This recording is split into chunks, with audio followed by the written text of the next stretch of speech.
আওয়ামী লীগ নিষিদ্ধে অন্তর্বর্তী সরকারের পক্ষ থেকে তেমন দৃশ্যমান উদ্যোগ নেওয়া হয়নি বলে মন্তব্য করেছেন জাতীয় নাগরিক পার্টি এনসিপির আহ্বায়ক নাহিদ ইসলাম।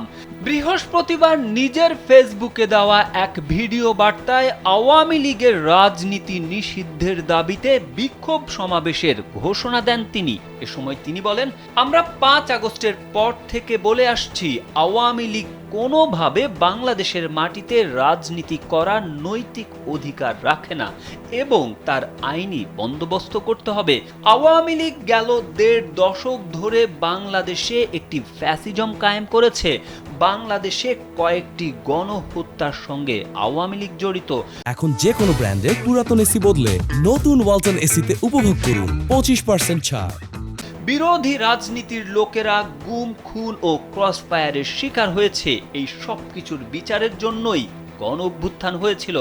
নাহিদের ভিডিও বার্তার পর দলটির দক্ষিণাঞ্চলের মুখ্য সংগঠক হাসনাত আব্দুল্লাহ আওয়ামী লীগকে গণহত্যাকারী উল্লেখ করে দলটি নিষিদ্ধের দাবি জানিয়েছেন।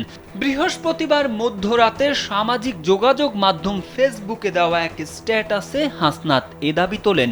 এনসিপির দক্ষিণাঞ্চলের মুখ্য সংগঠক স্ট্যাটাসে লিখেন, শুক্রবার বিকেল 3টায় বায়তুল মোকাররমের দক্ষিণ গেটে অনুষ্ঠিতব্য বিক্ষোভ সমাবেশে যোগ দিন। পূর্ব ঘোষিত কর্মসূচি অনুযায়ী শুক্রবার আওয়ামী লীগের বিচার সহ বিভিন্ন দাবিতে জাতীয় নাগরিক পার্টি জাতীয় মসজিদ বায়তুল মোকাররমের দক্ষিণ গেটে সমাবেশ করবে।